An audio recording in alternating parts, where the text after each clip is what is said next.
Hello दोस्तों, मेरा YouTube channel माँ स्टडी सेंटर में आप सभी का स्वागत है।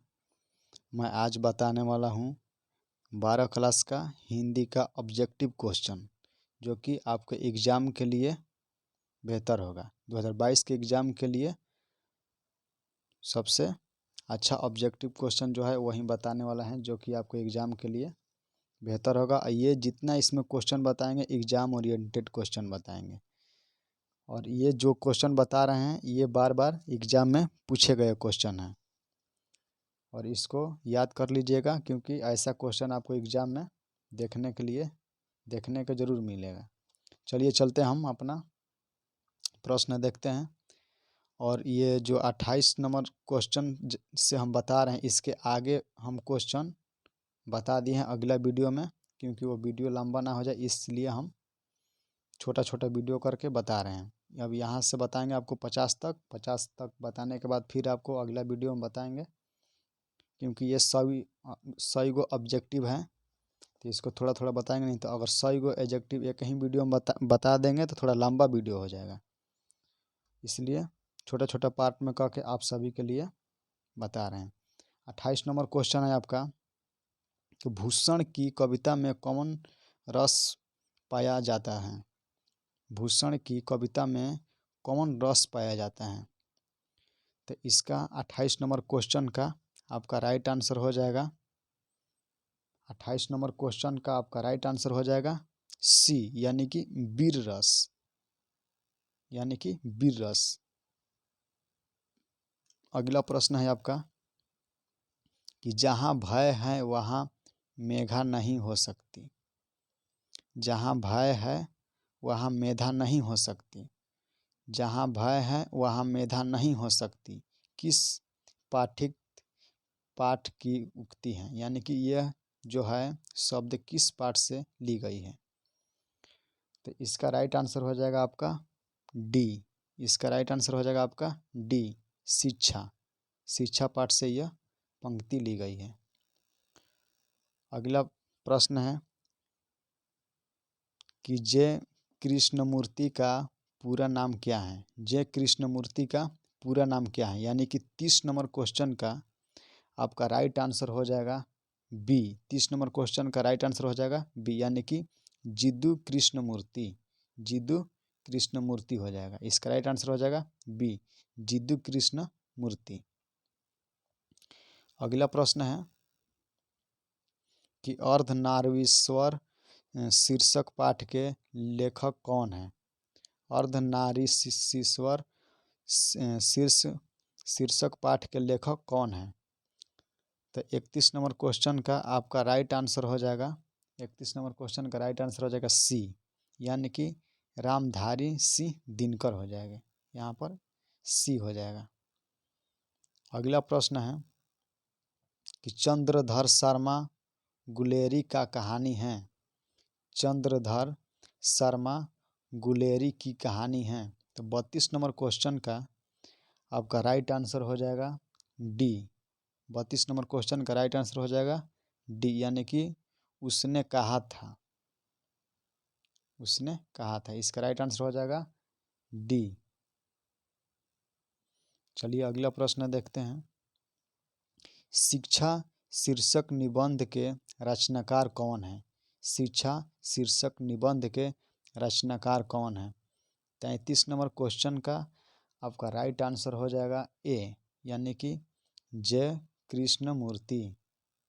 इसका राइट आंसर हो जाएगा ए, जय कृष्णमूर्ति। अगला प्रश्न है कि निम्न में से किस कहानी में ग्रेगरीन का उल्लेख किया गया है। निम्न में से किस कहानी में गैगरीन का उल्लेख किया गया है। गैगरीन। तो 34 नंबर क्वेश्चन का आपका राइट आंसर हो जाएगा बी, यानी कि रोज। रोज शब्द का उल्लेख किया गया है। अगला प्रश्न है कि सिपाही की माँ की रचयिता कौन है।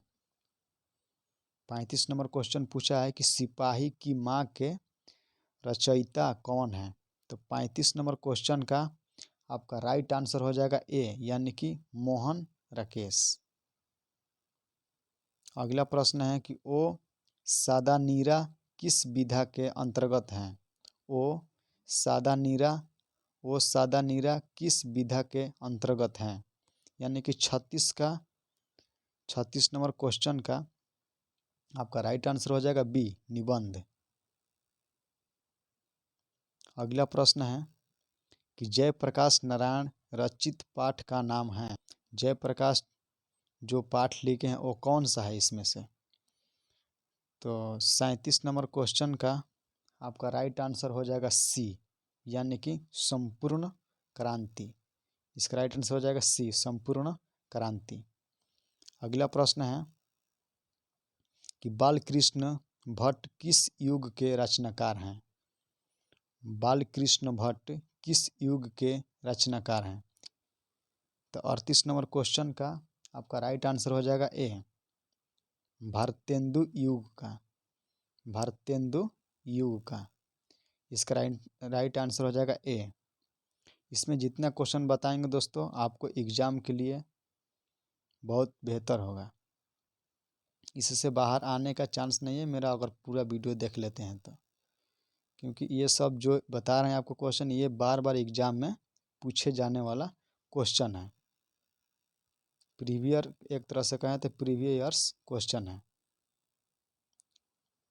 अगर मेरा चैनल सब्सक्राइब नहीं किए हैं तो प्लीज़ मेरा चैनल सब्सक्राइब कर लेना और लाइक एंड शेयर ज़रूर करना।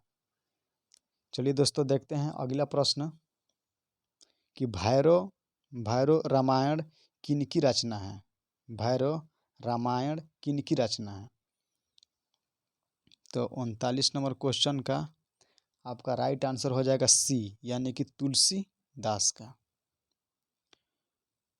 अगला प्रश्न है कि बीजक के रचयिता कौन है? बीजक की रचयिता कौन है? यानी कि 40 नंबर क्वेश्चन का आपका राइट आंसर हो जाएगा बी, यानी कि कबीर दास। इसका राइट आंसर हो जाएगा कबीर दास। इसमें दोस्तों हम क्वेश्चन को विवरण से नहीं बता रहे हैं क्योंकि ज़्यादा लंबा क्वेश्चन हो जाए। ये सब आप पढ़ चुके होंगे, इसमें केवल आप देख लीजिए, आप रिपीट कर लीजिए, दोहरा लीजिए ताकि आपको याद रहे।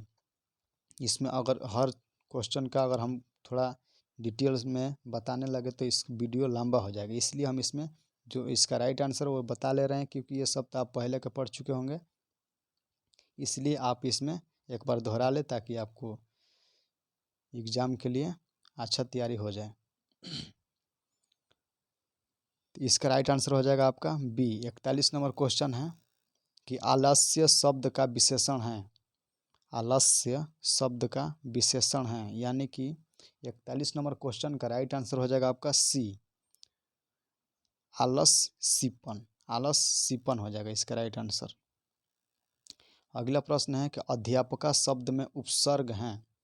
अध्यापका शब्द में उपसर्ग हैं, यानी कि 42 का आपका राइट आंसर हो जाएगा ए, अध। 42 का राइट आंसर हो जाएगा आपका ए, यानी कि अध।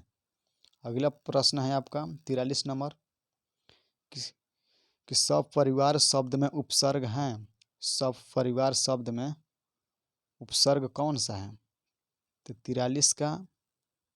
43 नंबर क्वेश्चन का आपका राइट आंसर हो जाएगा ए, यानी कि स। ये बिल्कुल दोस्तों ऐसे ही आपको एग्जाम में क्वेश्चन देखने के लिए मिलेगा, विश्वास करिए। चलिए अगला क्वेश्चन देखते हैं कि अंकुरित शब्द में प्रत्यय हैं। अंकुरित शब्द में प्रत्यय क्या है? तो 44 नंबर क्वेश्चन का आपका राइट आंसर हो जाएगा सी, यानी कि इत। इसका राइट आंसर हो जाएगा आपका सी, यानी कि इत। अगला प्रश्न है कि महिमा शब्द में प्रत्यय क्या है? महिमा महिमा शब्द में प्रत्यय क्या है? तो 45 का आपका राइट आंसर हो जाएगा सी, यानी कि इम्मा। इसका राइट आंसर हो जाएगा इम्मा। अगला प्रश्न है आपका कि आनंदायम शब्द कौन सा समास है? आनंदायम माने किसी चीज़ के आपको सुकून मिलता हो। आनंदायम शब्द में कौन सा समास है? तो इसका राइट आंसर हो जाएगा 46 का आपका राइट आंसर हो जाएगा ए, यानी कि तत्पुरुष समास। अगला प्रश्न है आपका कि नवरत्न शब्द में कौन सा समास है। नवरत्न शब्द में कौन सा समास है। तो 47 का आपका राइट आंसर हो जाएगा 47 नंबर क्वेश्चन का आपका राइट आंसर हो जाएगा सी, यानी कि दिग्गु समास।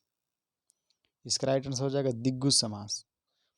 अगला प्रश्न है कि चंद्रमौलिक शब्द कौन सा समास है। चंद्रमौलिक शब्द कौन सा समास है। तो 48 नंबर क्वेश्चन का आपका राइट आंसर हो जाएगा ए, यानी कि बहुब्रीहि समास है। बहुब्रीहि समास है। अगला प्रश्न है आपका कि आकाश पाताल एक करना मुहावरे का अर्थ क्या होता है। आकाश पाताल एक करना मुहावरा का अर्थ क्या होता है। तो इसका राइट आंसर हो जाएगा आपका आंसर हो जाएगा डी, यानी कि कठिन परिश्रम करना। इसका राइट आंसर हो जाएगा आपका डी, कठिन परिश्रम करना। कठिन परिश्रम करना। 50 नंबर क्वेश्चन है आपका कि मुट्ठी में करना मुहावरे का अर्थ क्या होता है। मुट्ठी में करना मुहावरे का अर्थ क्या होता है, यानी कि 50 नंबर क्वेश्चन का आपका राइट आंसर हो जाएगा सी, बस में कर लेना। किसी चीज को बस में कर लेना।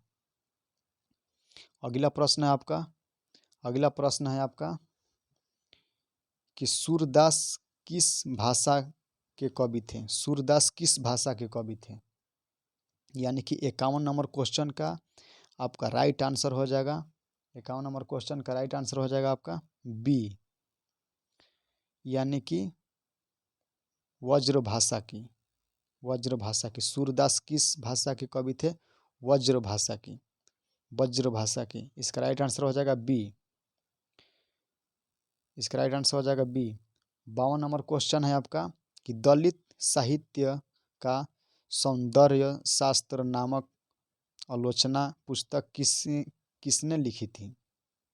दलित साहित्य का सौंदर्य शास्त्र नामक आलोचना पुस्तक किसने लिखी थी।